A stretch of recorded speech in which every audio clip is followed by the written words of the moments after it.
day one, a violent vertical edge setter. He's gonna be in the net. I see some gas off the edge. Get that mindset to put your shoulder on somebody. Dig, drop. You're finished. Hey, first down.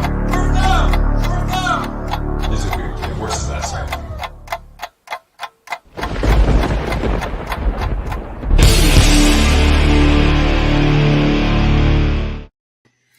Hey everybody, how we doing? Look at all you guys. This is so fun. It is 10:30. It's a few minutes early. I figured why not. 10:30 p.m. on a Tuesday evening, at least in the Eastern time zone, which is where I am in Fork Union, Virginia. 10:30 p.m. And here we are after 2 straight hours of heavy-duty Jets talk. Here we are again, talking about even more. I wonder what it is that we will discuss. I am GreenBean, and this is the After Hours Jets Fest. I'll say it again toward the end of the show, but I want to tell you guys, this is probably going to be the last official After Hours Jets Fest.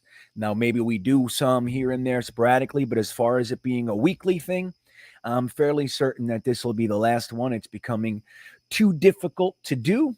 You know, and then I say I'm going to do a half hour and I end up in here with you guys for 2 hours and it ends up being, 1:30 by the time I get into bed. I drink coffee, I drink energy, the whole thing.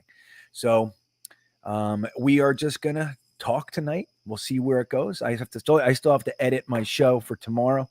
So lots to do tonight and I'm going to miss it. But let's talk about the hat. So here you guys go. Now let me just show you this. So, as many of you know, if you don't, I'll tell you the short story. This hat, I purchased this hat in 1998. One day after Bill Parcells walked Mo Lewis and Adrian Morrell, among others, out, I think even Glenn Foley maybe.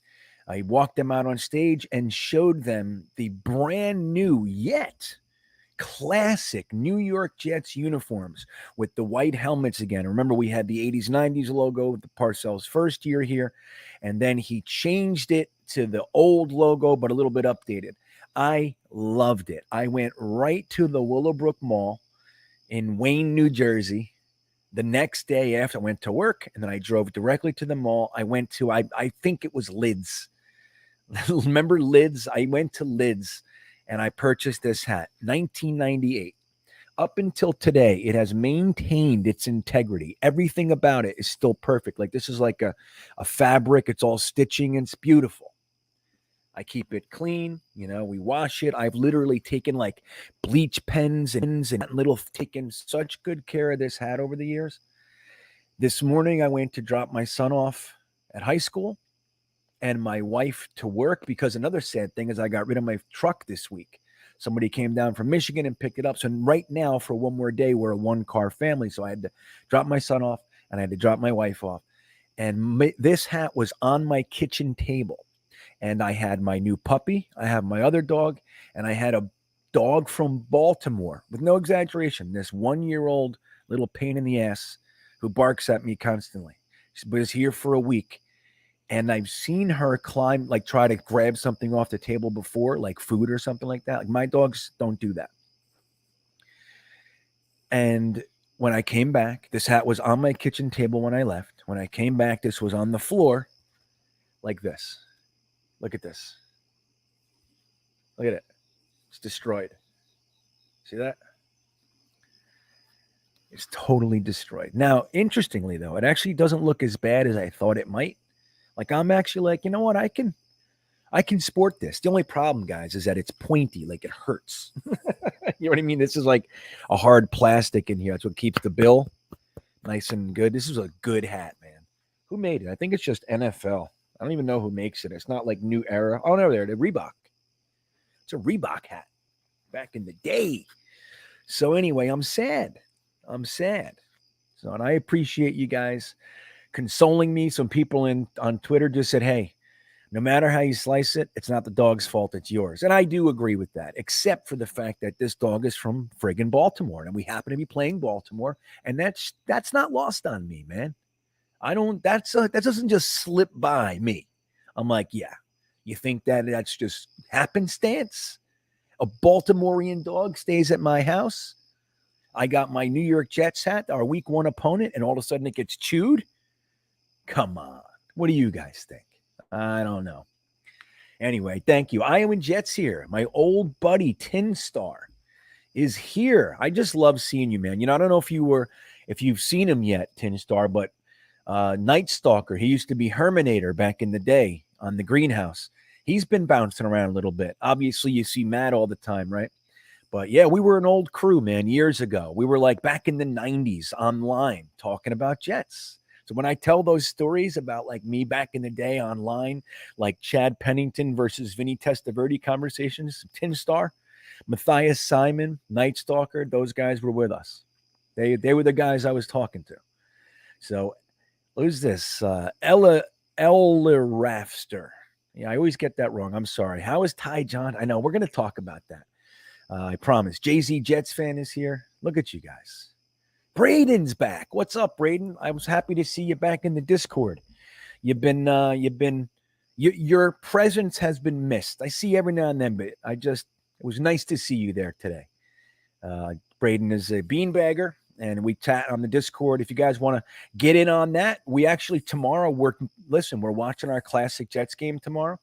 It's a choice, guys, between the Midnight Miracle or the 1991 season finale. Do you guys remember that game? That was playing the Dolphins. Winner gets in. Win and you're in the playoffs. That was Raul Alegre. We signed him off the scrap heap, and he came in and kicked the game-winning field goal. That was Johnny Hector, man. Remember, Johnny Hector took over the game in the fourth quarter. Unbelievable. So we're going to choose between one of those games tomorrow night at 8 o'clock. If you want to get in on that, the link is in the description. But Jets Forever with his patented green heart. Thank you, buddy. Now we can start. Dave from New Brunswick. Indeed, we are. Now, this one's going to be shorter. I gotta hold to that. All right, it's got to be shorter. We'll do maybe a solid 30, 45 minutes at the most, and I got to bounce because, like I said, I got to edit this. I got a lot of work still left to do tonight. Eric Craig, my buddy Eric, he's here.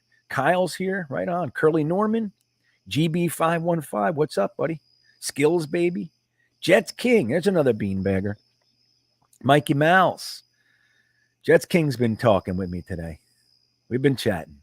And so Iowa, too. No sex. Yeah, did you see it, Eric? You see that? No sex bots. I did what I could. I remembered to do the thing. So in the event you are not subscribed to the channel and you're trying to comment, if you subscribe to the channel within a few minutes, it'll clear you to make comments. So that's all it is. It's just to kind of do the best I can to shake the bots away so they can't just bombard you randomly. So hopefully that works. Kingdom Jams is here. The hat looks kind of like hair now. Well, somebody said, I put a picture like this on Twitter. It was like that. And somebody said, the hat looks just like your beard, actually. I was like, oh, wow. It kind of does. It kind of does. The Forever Puddle. Thank you. I appreciate that. And Jets is back. Up and up, up, up and away. There you go. No, I know, man. Isn't it crazy? Salty Nuts is here. I know. I got to wear it a little bit. I don't know what I'm going to do with it, though. I know that dog. I'm telling you. You know what's even weirder? Listen to this. So my puppy, I have a 4-month-old dog. She's a husky Malamute. Okay, beautiful, beautiful dog, all white. It's my daughter's dog. My daughter, my wife is from Baltimore. That's where I get this Baltimore influence. So listen to this. So I got this Baltimorean dog here, and my daughter, to try to have some solidarity with my wife, because we're all Jets over here, she got her a little Baltimore Ravens emblem for her leash. So I got the Baltimore dog here, and then my little puppy has a Baltimore pin on. So I don't know what's going on around here, but all I know is my hat looks like this because of it. And that ain't no happenstance. You know what I mean? It looks mint. That's funny. Hey, Jordan Victor, thank you for the super chat, man. Thank you. He says, GreenBean, how happy were you when they released Guidry? How upset were you when they released Pirine? It must have been very mixed emotion. Yeah, well, I can't say I was happy about Guidry because you guys know, I happen not to be the biggest Javelin Guidry fan. And it's not that he hasn't done some things on the field that have made me go, huh, you know what I mean? Like, you guys know, I'm rooting for the Jets, right? Let me back this up. That's what I'm doing. I'm rooting for the Jets. So if they have a guy on the team and I happen not to like him or think anything of him, I would love for that guy to prove me wrong and make me a fan. That's the best case scenario in those situations. I truly mean that. Like, if I don't like you, and Javelin Guidry as an instance, I think, particularly, remember that open field tackle Javelin Guidry made on, Derrick Henry. Remember that? In that Titans game that we won last year? That open field tackle, in and of itself, all alone, changed my opinion of Javelin Guidry 50%. Just that one play. Because he was alone, and Javelin Guidry's small. Derrick Henry is the man of the NFL. You guys know it. That is the man. Now, maybe Najee Harris comes in and takes that milk. Derrick Henry is the Marshawn Lynch right now. And there's other guys, but Derrick Henry is a beast. And Javelin Guidry went up head to head on him and just corralled his legs, perfect open field tackle. And I don't, again, that's not lost on me. That's, so, but here's my concern, Jordan. I don't know who the reserve nickel is now. So, like, who's our slot guy? We got Michael Carter II, who I'm really high on. I'm very happy with that player, that pick. I like him. But who's our reserve? And they say Ashton Davis has a little bit of nickel ability, right? So maybe that's added to his value. Obviously, we know that LaMarcus Joyner can play nickel. That's what he did for 2 years in Oakland, and that's why he left. He didn't want to do that anymore.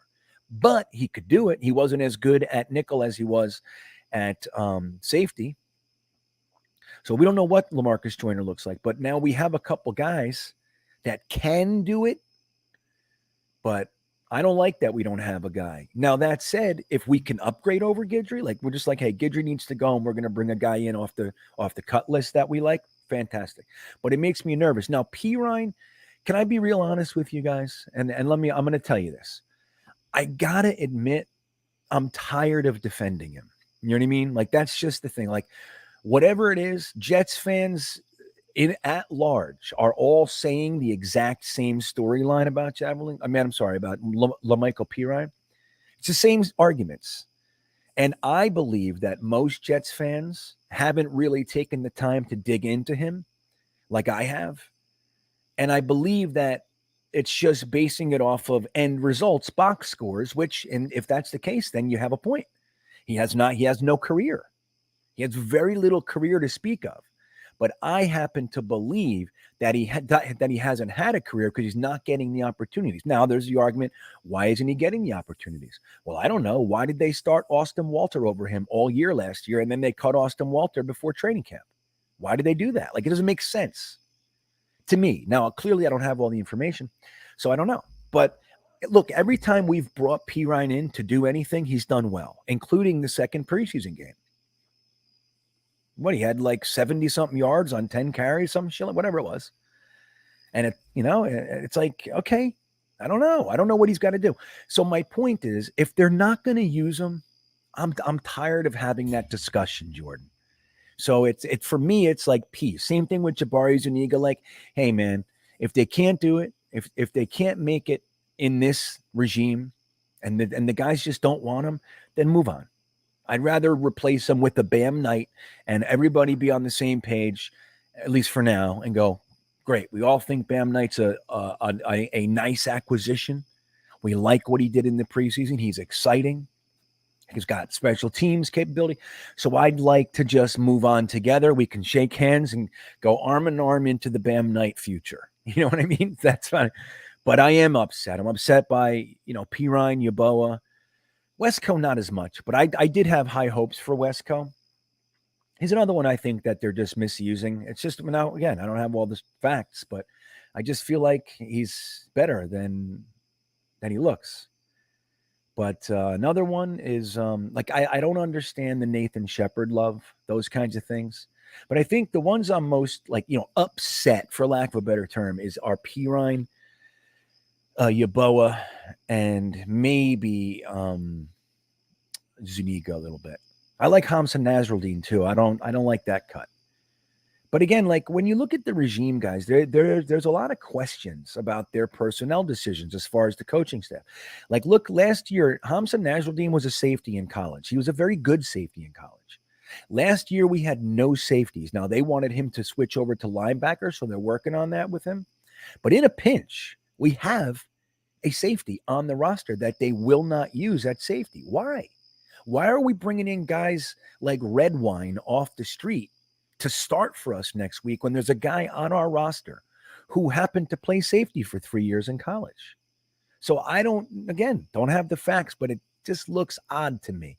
And that's why I'm not confident with the staff. Again, I'm not saying that I know better. I'm just saying they haven't earned my confidence yet, whatever that means, whatever that amounts to, What's up, Sean? Good to see you. Amityville. Amityvillain. What a great name, dude. I like that. I really do. I'm still upset about Chris being cut. Chris, shaking my head. Who's Chris? Chris who? Chris. Who is it, guys? Streveler? Yeah, that's who it is. That's another one. It surprised me. It really, no, not really, because I knew, look, they gave Mike White $2.456849 million this year. So that shows what they think about him. They've known him for a year now. They like him. They want to develop him. So I understand, but I just hope Streveler can make it to the practice squad, because in my opinion, he did enough to warrant a team going, you know what? I want him as my number 3. You know what I mean? The Discord, well, Jelani, the Discord link is available when people join the Beanbaggers. That's my Patreon group. There are 3 tiers. All 3 tiers get access to the Discord server. So the link in the description says join the Beanbaggers. So that's what that is. I'm sorry for the confusion. Yeah, Ty Johnson, right? Jets Forever. I see a couple other guys talking about it too. Big Green, my buddy Big Green from New York, upstate New York. That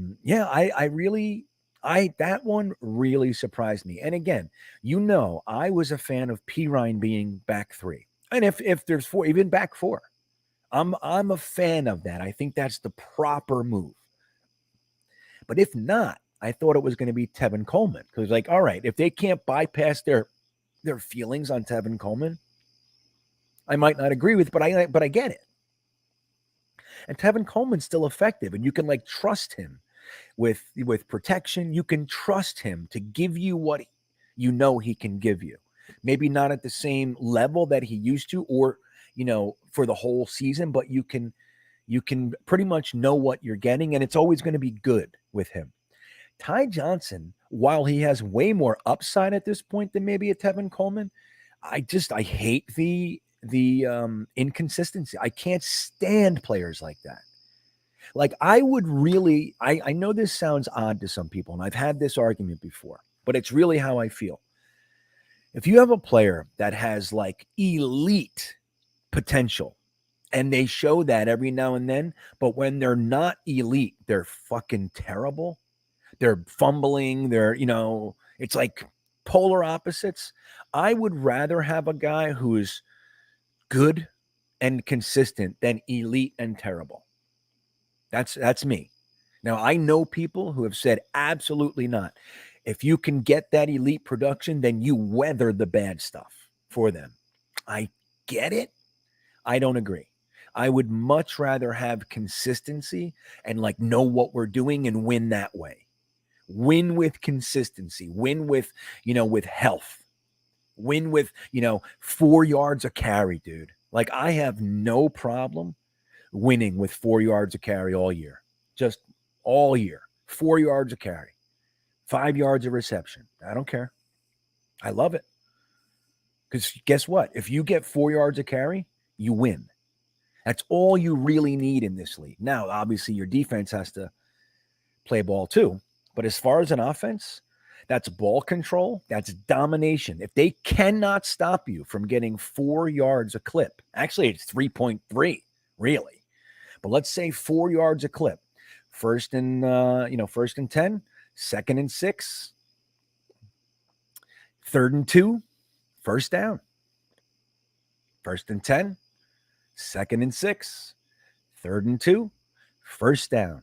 All the way down the end zone. You sprinkle in a little bit of 5-yard passes to the tight ends, 5-yard pass to the wide receiver. See if they can break them, sure. But all you need is 4 yards a carry. That's how I like to play football. Now, I love the exciting stuff just as much as anybody else. I love, a wide receiver breaking open on the post and the ball's in the air for 18 yards and he catches it and runs for 21 more. Like don't get me wrong. Please don't misunderstand me. But I don't need that. I need 4 yards a carry. Just get me 4 yards a carry. We'll beat the living hell out of this defense for the whole game. They can't get us off the field. We go right into the end zone. They physically cannot stop us. If we can do that, I'm happy. Pigbird. Remember Pigbird? Pigbird's another one. That's what I was saying to you the other day on Twitter. I'm like, look, I get tickled sometimes. Pigbird. I said, hey, Pigbird. He's like, what? I'm like, I'm just saying hello. That's all. I was caught up in the moment. I was like, oh, look at this. It's really Pigbird. There's a lot of us around, man. It's just so cool. We've been doing this a long time, right, guys? It's like, a lot of people are newer to this. Like they just found it out, like YouTube or Jetnation even. It's like, shit, man. My first time was actually the first time I was online was Cotites last year. So 96, actually. I wasn't really online though, but that's the first time I started reading little chat forums. And then like the next year when we were getting Parcells, I think that was like the motivator. All the things going on when we hired Belichick as our head coach and took the whole staff because Parcells, they were still kind of holding on to his contract. It was crazy. That motivation, like that energy motivated me to dig into the forums. And we've been hanging out ever since. That's 1997. Hey, there he is. What's up, Paul Boy Green Esden? The hat lives, Paul. Can you believe it, though, Boy Green? Look at this thing. I am legitimately sad. It's funny because my daughter actually called me. I was like 5 minutes from the house, not even. And she called me because she was still here. I let her sleep like a nice dad. She's a homeschool kid. So she calls me and she just goes, Daddy. I said, yeah. She says, you're going to be upset. And I'm like, oh, what happened? What did you break? What is it? Is the refrigerator, is the dishwasher spilling sudsy water all over the floor? Like, what is it? And she's like, the dogs destroyed your hat. I'm like, what hat? I'm thinking my Kiss hat, where is it? What'd I do? Charlie Daniels hat, something like that. And she's like, the Jets hat. I'm like, what Jets hat? She goes, the hat. I'm like, no way. No, I couldn't believe it. And I said, okay, it's not that bad. And I walked in, Boy Green, and I saw this. I was like, oh my goodness. But look, when you really think about it, though, like the soul is intact. It's still here. Like the soul, even the back. They ate the edges. So I could get away with it. I think so. I'm glad you're here, Boy Green. It's good to see you, man. It really is. Salty Nuts says, Joe Klecko would love that hat. Yeah, I think he would. What do you guys I am legitimately excited for Joe Douglas. I'm sorry, for Joe Klecko and his chances to get in the Hall of Fame this year. I really am. Like, I really, really am. I feel like this is the year. How could they, like, in good conscience, how can you take a man who was largely forgotten and overlooked throughout his whole career and for 30 years afterwards? He's largely been ignored. It took a concerted effort by Gary Myers, Howie Long, Peter King. It took a concerted effort by those guys to reintroduce Joe Klecko to the conversation. He makes it to the final two last year. The final two. He gets beat by Cliff Branch. God rest his soul. And when you look at Cliff Branch, I mean, he totally deserves it too. But he lost out. Okay, fair enough. Now he makes it to the top 3 this year. So the other 2 guys in the top 3 weren't even in last year's mix. So now there's new guys that, like 2 years in a row, they would push him out of the top 2 or 3. I just find that to be bad sportsmanship. That's bad business, man. You don't do that to somebody. That's how I see it. And I think that mindset should have some weight. That's what I think. And I think this should be Joe Klecko's year. He has earned it, man. He is absolutely worthy of the Hall of Fame. He's literally the only player in NFL history to make the Pro Bowl at 3 different positions, and first team All-Pro at 2 different positions, and All-Pro at 3 different positions. He's the only player out of all the thousands of players that made it to the NFL and the ones that made, there's 280 or something like that in the Hall of Fame. Not one of them have done what he's done. He is the only one. That goes into the Hall. And the cool thing about it, like Klecko said at One Jets Drive last week or 2 weeks ago, could you imagine if Revis is up for it'll be his first year of eligibility. Many people believe he's a first ballot Hall of Famer. I mean, there's a large swath of people that think Revis is absolutely a first ballot Hall of Famer. Best cornerback to ever play on the Jets, but one of the best cornerbacks in NFL history. And that 2009 might just be the greatest cornerback performance in NFL history. He shut down everybody. And there were studs in that: Randy Moss, Terrell Owens, Johnson, Ocho Cinco, Reggie Wayne, like everybody, dude. So could you imagine if we wait all these years and then in 1 year we get Klecko and Revis? The draft will literally be about the Hall of Fame. It'll be all Jets. They know it. If you did that to this fan base, they know damn well what would happen. We would take over that place. And you know what? It would be good for business because we are no joke. And I will 100% be there. I have a little in with the Hall of Fame. I told you they let me in there. And they let me film in there and everything. They gave me a beautiful backstage type of a tour. It was the best. Me, my wife, and my 2 kids got red carpeted for the Hall of Fame. It was beautiful. Beautiful. So I would try to pull that off again, see if maybe I would love to do that. Anyway, Scuttlebuttle 51, great name. He says, sign Streveler to the practice squad, turn him into Taysom Hill. I think, Scuttlebuttle, I think that the plan has to be to bring him back. The problem with that is he really played well in the preseason, man. Like above like normal 3rd string quarterback having a good preseason. Like he came back from deficits every single time and in exciting fashion turned the game around on his own shoulders and won all 3 games by himself. Obviously their team, but you know what I mean? Look at the second preseason game. Mike White was in there till the middle of the 3rd quarter. He couldn't do a single thing. Streveler came in. One drive was Mike White. The next drive was Streveler. We drove down and scored a touchdown. Same basic, concoction of players. So there might be a team out there, Scuttlebottle, that's thinking, oh yeah, that's our quarterback 3. That's the guy I want to develop. This guy on our squad sucks. It's like the Giants. They cut Davis Webb. They've been carrying Davis Webb around for 10 years, it feels like. Remember, we had him for a little while. Kellen Mond got cut. Why? How do you cut Kellen Mond after 1 year? How do you do that? I don't know. Well, they want to get him on the practice squad. But if they're not confident enough in him, maybe a guy like Streveler. He proved it. So that's the thing, man.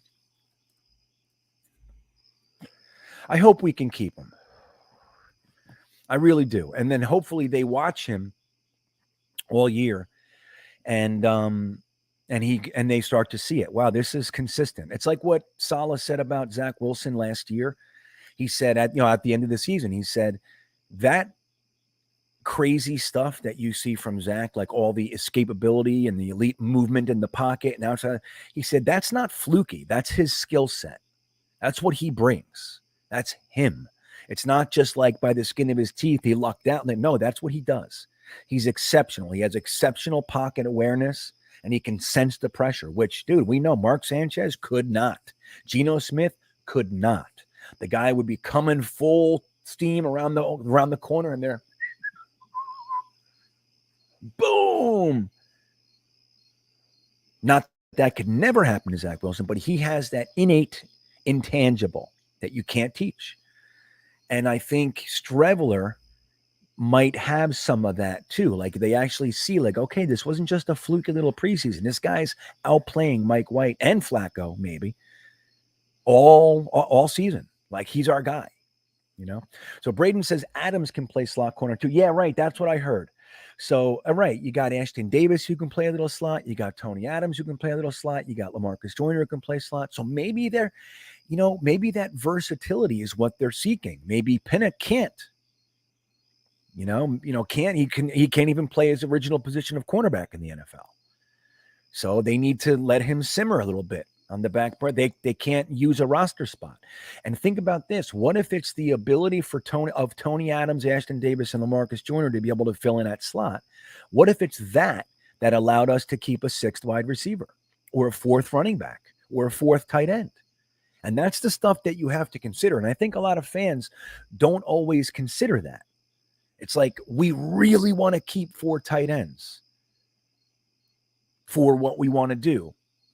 But we can't if we still keep this many safeties or cornerbacks. And then you have 2 guys that can play both. And you go, you know what?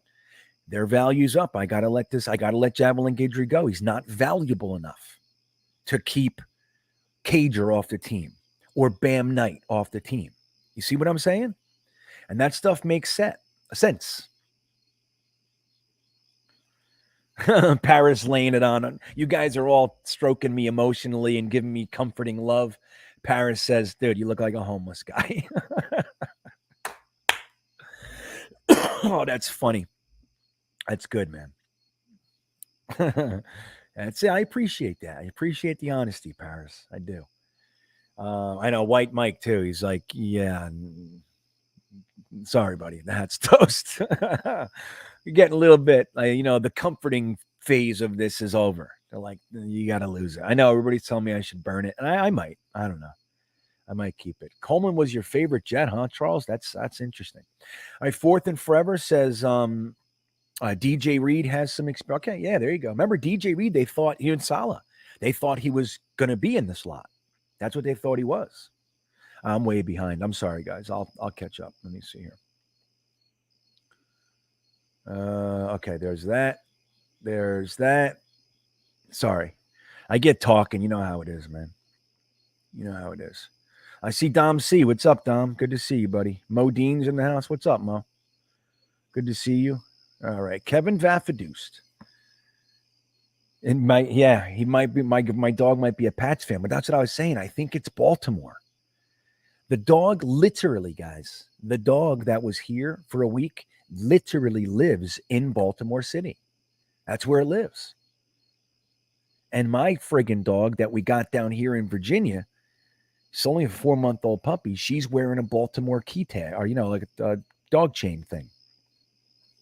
So I don't know. Pats fan maybe, but I think Baltimore might be the thing because we're playing them this week. GreenBean, ask Woody Johnson for a new hat. He seems to wear plenty of white Jets hats. He may have that. Yeah, that's what I'm saying. They should, they could consider a nice guy like me. I'm out here spreading the love. So you know what? Give this damn guy a hat. So what is it? $37? Give him a hat. Give him that exact hat. That's the thing. I want this. That's what's so difficult. I saw a couple of variations of this. It doesn't look quite the same. It's going to be hard to find exactly this. I think. I didn't look too much. I just skimmed. So I don't know. Let's see. Oh, Skin. What is this? Skint in Scunny Skinton Scunny, thank you for the super chat. Klecko deserves it. Great trench warrior. His peers recognize his greatness. Dude, that's the thing. And what an, let's listen to this, Skint. What an amazing thing to happen that all of these legendary Hall of Fame guys came forward to tell the NFL that was the best guy I ever played against. He was the most difficult guy to block, period. Anthony Munoz said that. He said Joe Klecko is among the top 2 or 3 guys that he has ever played against. He was impossible to deal with. Howie Long came out and used his Hall of Fame induction speech. He used a minute of that time to talk about Joe Klecko. Think about that. That's the impact that he had on the NFL. And like was said numerous times, if he was on the Dallas Cowboys or like the Pittsburgh Steelers or the Washington Redskins of the day, the New York Giants, if Joe Klecko was on the 86 Giants, he's in the Hall of Fame, first ballot. And if not first ballot, a couple of years later. You know what I mean? Like, that's the truth of it. And we know that. If he was in the vaunted steel curtain defense, like the sack exchange, it's like they just get forgotten because they didn't win anything. They got forgotten. There was never another defense that did what they did. In the passing game, in particular, when it wasn't even a passing league yet. Can you imagine if it was as many times they're going back to pass now? They would have feasted.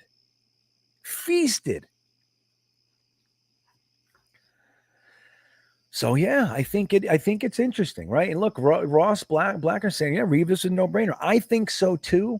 But again, Ross, I'm a Jets fan. I'm well aware of the desire to overlook us. That said, Revis kind of transcended that, the Revis Island thing. And then he went to the Patriots and won a Super Bowl. So he's got that, which is just painful. You know what I mean? Like when Revis goes up there, you know what the NFL does now? They used to ask you like which team you wanted to go in as. It was weird. The Hall of Fame, the first time I went there in what was it, 1999 is the first time I went to the Hall of Fame. It was like different. Like they had sections for teams. At least when I went there, that's the way it was. There was like teams. They had the busts in one room, but they had like the teams, like all the jerseys and everything. And they don't do that so much anymore. Now, when you go in, they put all the teams that you were on. They just put it up there. Like when Ed Reed went in, we had Ed Reed for 8 games, 10 games, something like that. And the Jets were up there on his thing. So we're going to look at Darrelle Revis going in with the Patriots logo. It's going to happen. Same thing with Curtis Martin. Same thing with Mawai. Mawai had the Titans and the Seahawks. But he was with us the longest. Mawai was with us for 8 years, more than any other team. So he's a Jet. But, the Jets, don't forget, man, the Jets gave up on him. The Jets cut him and drafted Nick Mangold. And he went on to play 5 more years at a very high level. You know what I mean?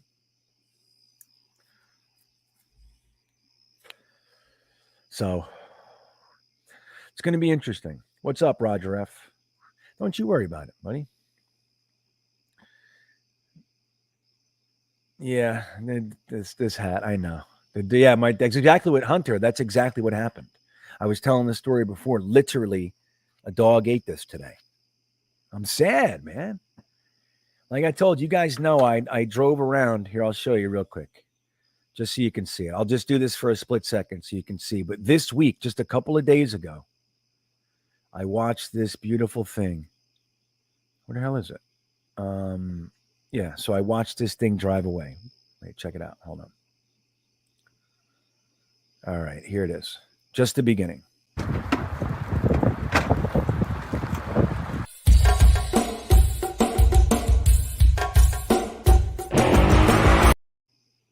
That truck, it's gone. Dude, that truck, I put 78,000 miles on that truck in 2.5 years.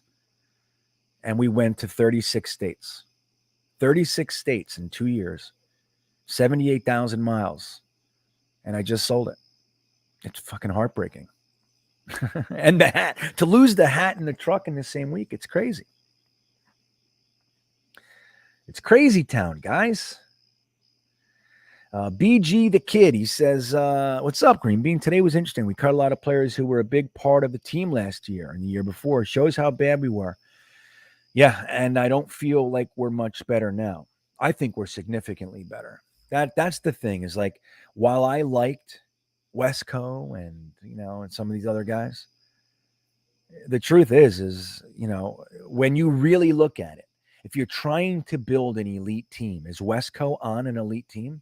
Maybe. If the team's already elite and you bring him on it and he's kind of the third guy, or yeah, maybe. But you're not building an elite team with Wesco as one of your primary guys. It's just, come on, it's not real. It's just not real. So at some point, we have to cut these guys that Jets fans like. It's like my thing with Pirine. Like, I'm a realist, guys. Even though we have some fun and all that shit, and I feel a certain way, one way or the other, the truth is I'm not trying to tell you that Pirine is going to be a great back in this league. What I'm trying to tell you is what I really like on the bottom end is I like guys that are like consistent. I like that, especially in like depth. I like guys like if things go wrong, they come in and there's a floor. You at least know you're not going below that floor. You can use that as a foundation and kind of try to build from. I like that. But come on. You know what I mean? Does Bam Knight add more to the team than Pirine? Yeah. Hell yeah. He was exciting in the preseason. He's got a lot of potential, man. So like, you have to let these guys go. Look, Jason Pinnock, they're trying to develop him. He's not there. He can't have a 53-man roster spot. Now, Tony Adams, I don't know. Again, he has the versatility. He can play nickel. So if they're on the same level of talent and one guy plays two positions and one guy plays one, dude, bottom end of the roster, we need to be able to keep the guys we want to keep. Like, they didn't want to lose 4 tight ends. They wanted them.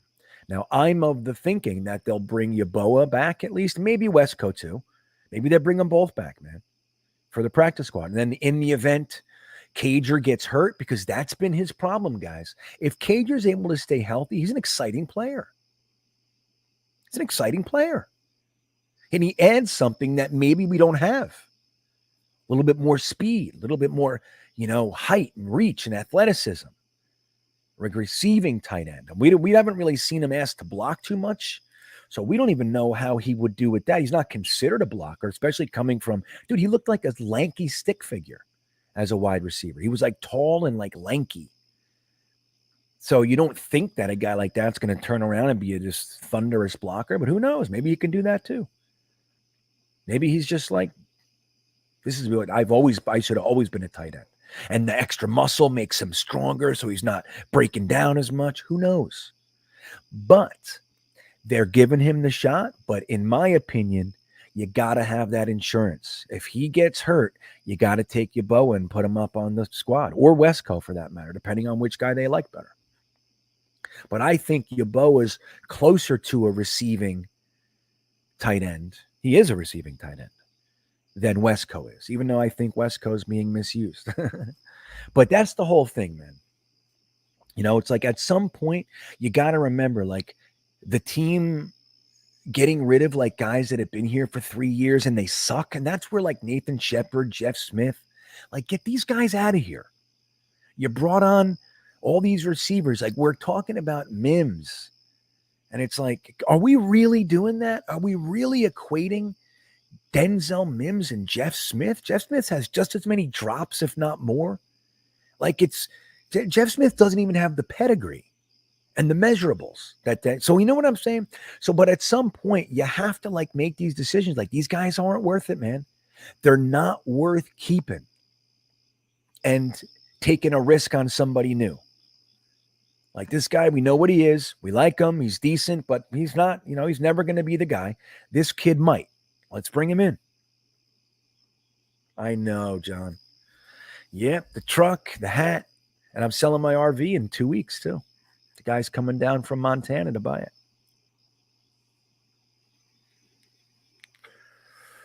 There it is. Yeah, Nicholas, it's not gone yet. The truck's gone. The RV's still here. But it'll be gone in 2 weeks. Hey, Jets Chaos. What's up, Jeremy? Tell them what you drive now. Worse than the hat. You don't even know what I drive now. I didn't tell you what I have. I just bought it yesterday. I didn't fucking tell you, did I? I couldn't have. I don't think I could have. I'm driving a Subaru Forester right now. But that's my wife's car. Tell me about it, Roger. And I never got to bring it there. I never got to bring it to a tailgate. It was a badass for a tailgate.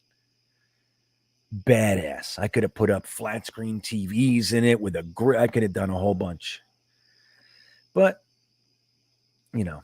So, Staruk 101 is saying, I hope we claim the Raiders tackle they released and Anthony Harris or Tart cut Shepard. Listen, man, here's the thing with Leatherwood. Number one, they reached for him. We knew it then.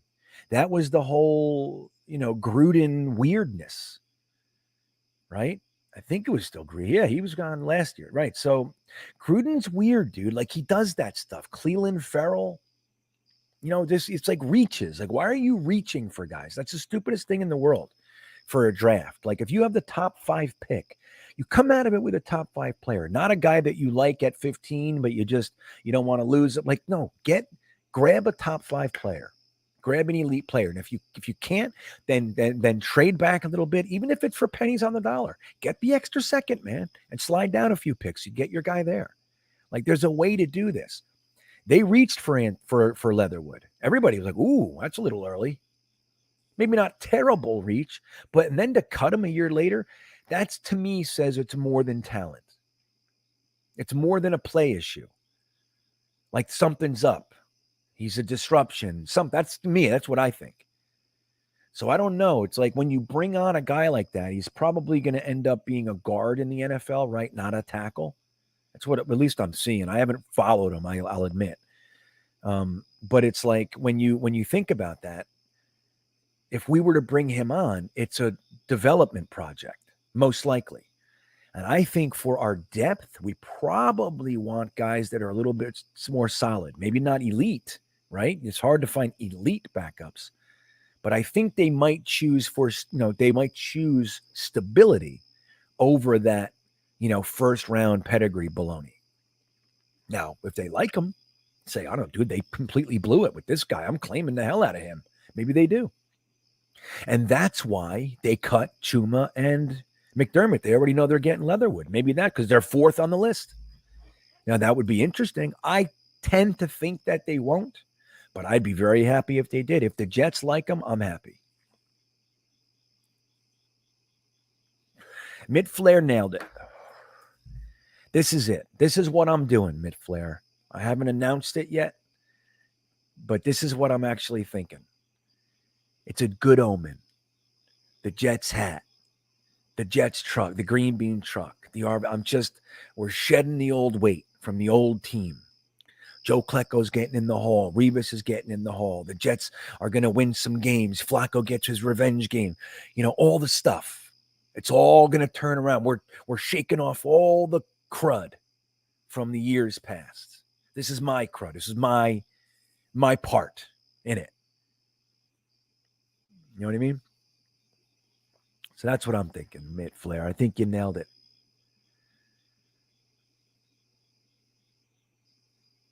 So the Jets had the most players cut claimed on waivers. Okay, I didn't even see that. Let me see. Oh, I didn't even check that. Waiver claims. Let's see. Let's see what we got here.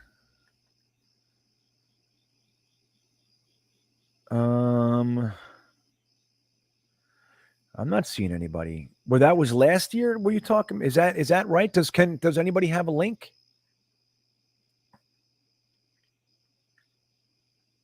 Does anybody have a link? Oh, that's awesome, Roger. Look at that. He named his 2 Great Danes, Klecko and Revis. That's amazing.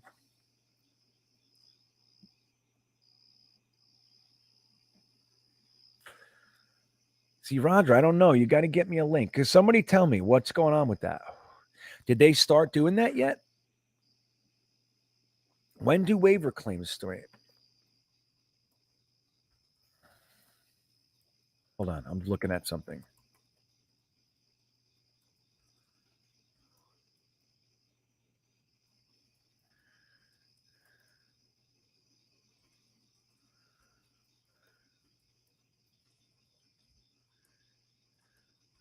That was a long question for Google. Let me tell you. All right. Okay, here's how it goes. We break down the waiver rule. I gotta touch up on this. Second straight year, the new preseason. When was this written? What is this? Okay, this is now. Final preseason coming after this one, probably around 4 p.m. on Tuesday, August 30th. The released players will not be free to sign immediately with another team. The NFL's waiver wire will run the day after roster. That's what I thought, Roger. And many players released on Tuesday will be available for claiming by any of the 31 NFL teams. So it's tomorrow. We will not be able to sign immediately, right? There's a waiver wire. Will run the day after roster cuts. Yes. So I don't know what time though, but that's the way it happens. Three Amigos, Super Bowl. I'm with it. That's what, right. Okay. Stuart, that's what I was thinking. You freaked me out. I was like, oh no, did I miss that? Did they change it? So yeah, so the waiver claims are tomorrow. So you spooked me. I'm really curious though. I'm really curious as to how this works out. I could almost guarantee that Joe Douglas has eyes on some people.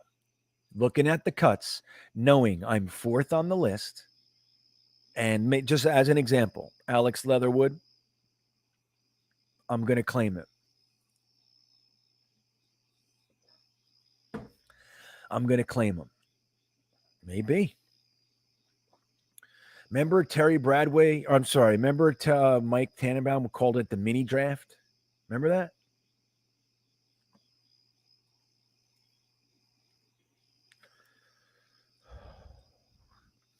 Yeah, I don't know, man.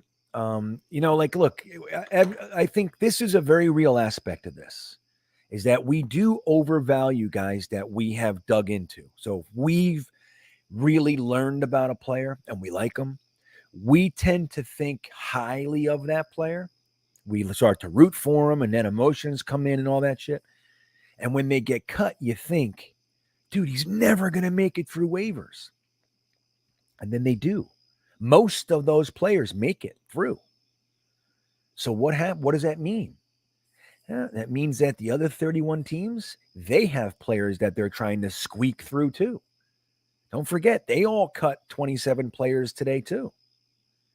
So there's a very few players that you feel like the guy on your roster isn't better than. Like you just spent a month with him. He knows the system. You've been working on him, Most of those guys, they probably believe in. They think that they could make it. Like Robert Saleh said with our defensive linemen. He said, I'm confident that everybody that we have can make an active 53. That's what I think. We're going to have some tough decisions. We're going to have to cut guys that can make rosters. We're not just cutting practice squad guys. These guys can make rosters. So that's when it's tough, when like who is the most valuable to us? Which guy is worthy of keeping and which guy is too risky to expose to the waiver wire? Roger says, my wife says I have a photographic memory, but she forgot to put the film in. That's funny. That's pretty good. Jets Forever thinks Streveler make it to the press. I hope he does, honestly, because I think he's a good guy to have around. Yeah. Kev Chado, what's up, Kev? He says, Streveler has an it factor. And I agree with that. That's what I was talking about before. Those like intangibles. Like there's some guys, they're just winners, right? Like this guy has the height, the strength, the IQ, the work. He's got everything. And then this guy comes in, he's 4 inches shorter, he's 60 pounds lighter, 20 pounds lighter, He has a weaker arm, but he wins. He's a winner. He knows how to win. Now, what is that? What is that? They call it an X factor. Or, Kev is calling it an it factor. Right. They haven't been able to quantify that yet. They haven't been able to identify exactly what that is and squeeze it. Yeah, let me get some X factor juice. They haven't figured that out yet. They will. They'll figure it out. Like, dude, they're making meat in a lab. You know what I mean? Do you hear that? They just made the first human embryo without sperm or eggs. Like, come on. They fucking figured that. They're going to figure this out. What makes a guy a winner? What is it? They're going to go, oh, it's this juice in this little section of the brain. If we extract it and stick it in this guy, oh my God, I'm a winner. Then they're going to patent it, mass produce it, and I'm going to get addicted to it. That's what's going to happen. I'm like snorting it. I'm like, I can't believe it. I'm addicted to the X factor. That's what they'll call it. X factor. You see, I'm a read the tea leaves kind of guy. I'm just telling you how it's going to happen. Sneakers to boots. What's up, buddy? He says Shepard can't honestly be kept. Can he? No way we keep 11 defensive linemen on the roster. Dude gets pushed into the bleachers. JD will free up a spot for offensive tackle, linebacker, and free safety. I think that Shepard is probably on the bottom end of our 53. But here's the simple truth of it, guys, is we don't have the big space eater guy. We don't have that guy. Everybody's kind of quicker than they are big. Now, we have big, strong guys, but that's not what we have. So Shepard happens to be the closest thing we have to that type of a player. He's kind of a run stuffer. Can get pressured from time to time, but he's a run stuffer. That's what the problem with Shepard is that he sucks at it. He's not very good. He has played well, and I'm rooting for him. I was rooting for him. You know what I mean?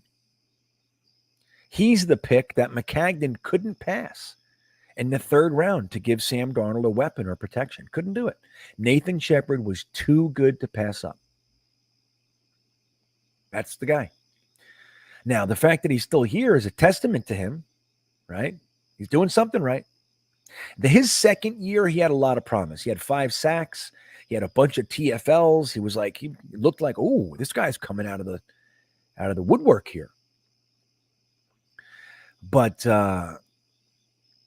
he's not very good. Like he's saying, he's pushed into the bleachers. I watched Shepard solely on many plays, every single play.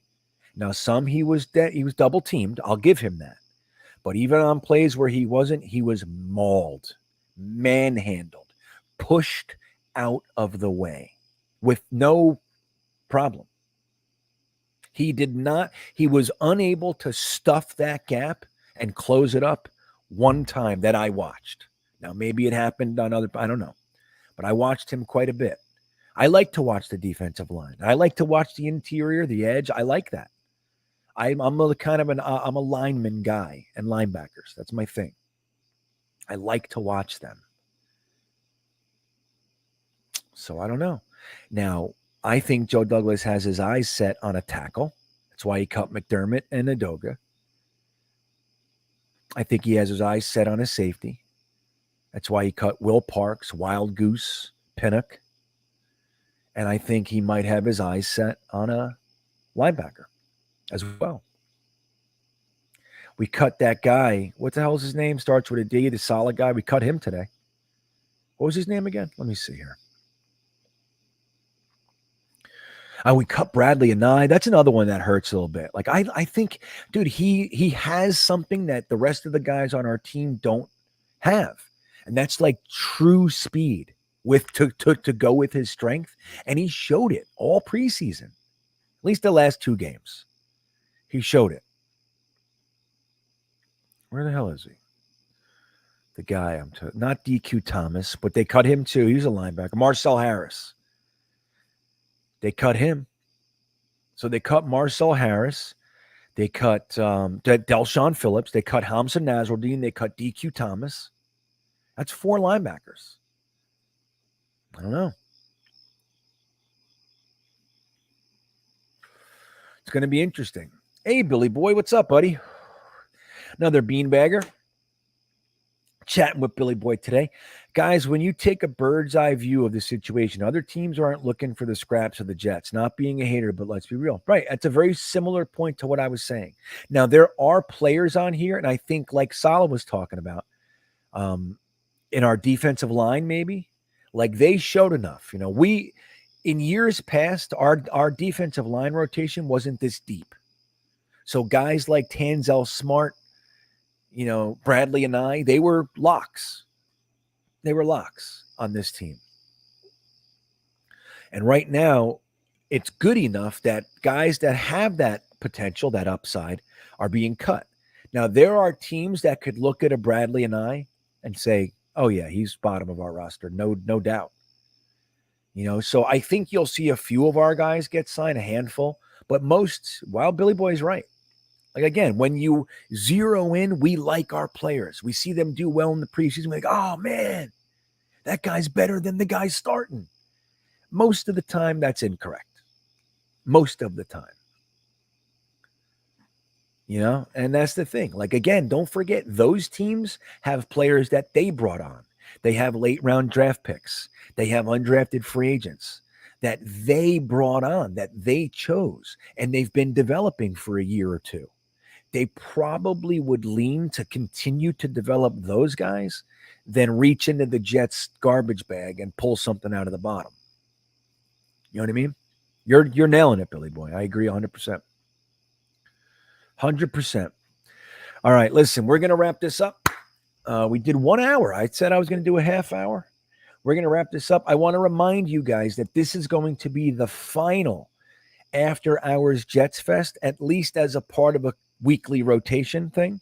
I'm not going to do this every week. I can't. I just can't do it. It's too much. But what I will say is that it'll probably come back from time to time when there's something going on and we want to talk about it. We could just go live and we'll do it that way. But this will be the last week. I want to thank you guys for hanging out this way. I mean, look, we have 200 people in here right now. There's 200 people hanging out at 11:30 at night talking Jets on a Tuesday. So I've really enjoyed it. I've enjoyed doing this with you guys. Now everything else is still here. So we'll do Monday mornings. We'll do the Wednesday release of the Greenbean's Jets pod starting tomorrow morning.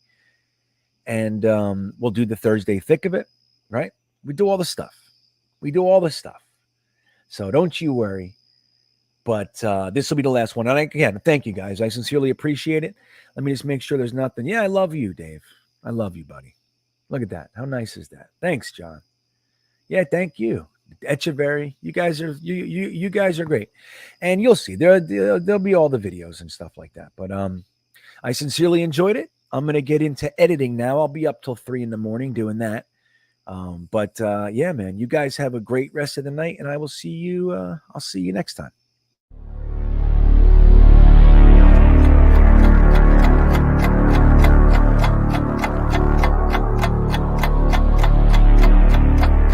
I think he's going to be day one, a violent vertical edge setter. He's gonna beat you today. I see some gas off the hips. Get that mindset to put your shoulder on somebody. Dig, drop, you're finished. And first down. He's a weird kid. Worse than that, sir.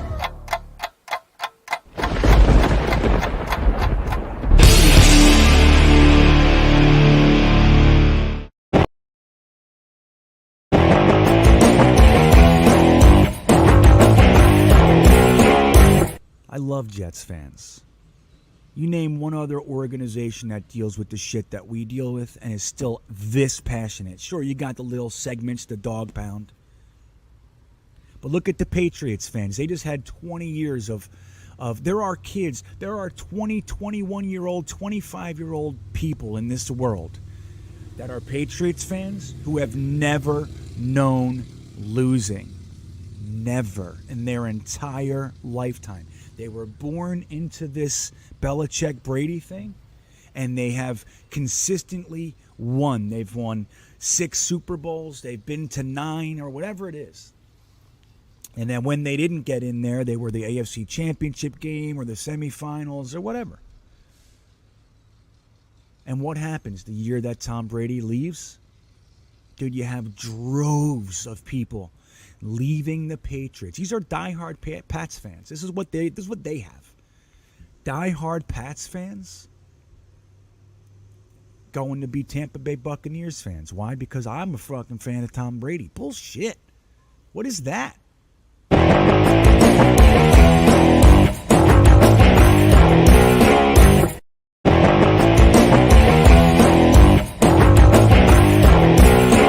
They were beating us up last week about being not good enough. We didn't deserve. We got this guy Shap saying that we don't deserve the number one pick. A team like the Jets doesn't deserve to be rewarded with a guy like Trevor Lawrence. This is the shit we hear. So we win a game. Everybody's supposed to be happy. What does the NFL media do? They laugh at us. You guys couldn't even do that. You can't even lose right. Yeah. It's a double-edged sword, and it cuts both ways for us. So, f*** you.